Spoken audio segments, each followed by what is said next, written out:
특혜 채용 문제로 대국민 사과까지 했던 선관위가 이번에는 일이 몰리는 선거철만 되면 직원들이 평소보다 휴직을 더 많이 하는 것으로 조사됐습니다. 선거를 관리하기 위해 만들어진 헌법기관에서 본연의 업무를 피하려는 것 아니냐는 비판이 나오고 있습니다. 보도에 김수영 기자입니다. 최근 5년 선거관리위원회 직원들의 월별 휴직 현황입니다.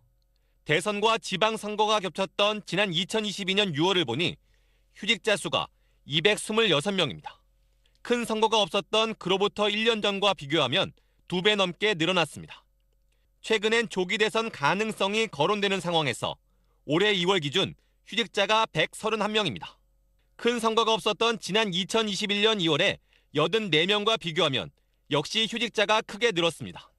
큰 선거를 앞두고 선관위의 본령인 선거 업무를 회피하려는 의도에서 휴직을 선택하는 이들이 느는 건 아닌지 선관위 밖 시선은 따갑습니다. 선관위 관계자는 선거 때 휴직이 증가하는 경향이 있는 건 사실이라며 휴직하지 말라고 하긴 어렵다고 토로했습니다. 휴직이 늘면서 경력 채용도 늘고 그 틈을 채용 비리가 파고들었다는 의혹도 커지고 있습니다. 이런 가운데 김세환 전 중앙선관위 사무총장의 아들의 아빠 찬스 의혹도 더해졌습니다. 감사원 보고서에 따르면 강화군청에서 일하던 김 전 사무총장의 아들 A씨는 지난 2020년 강화군 선관위로 옮겼습니다. 그런데 A씨가 선관위 경력자로 채용되는 과정에서 접수기간 종료 이후 선발 인원이 1명에서 2명으로 늘었는데 이는 중앙선관위 지시라는 게 감사원의 판단입니다.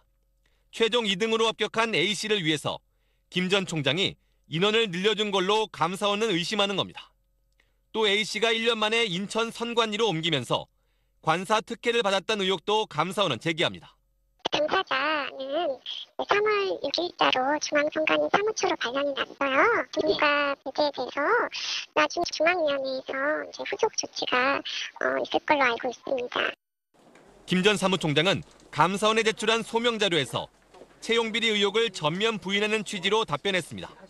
아들과 소통이 없어서 선관위 합격 사실을 나중에 알았고 채용 비리는 자신에게 잘 보이기 위한 직원들의 과잉 충성이란 겁니다. SBS 김수영입니다.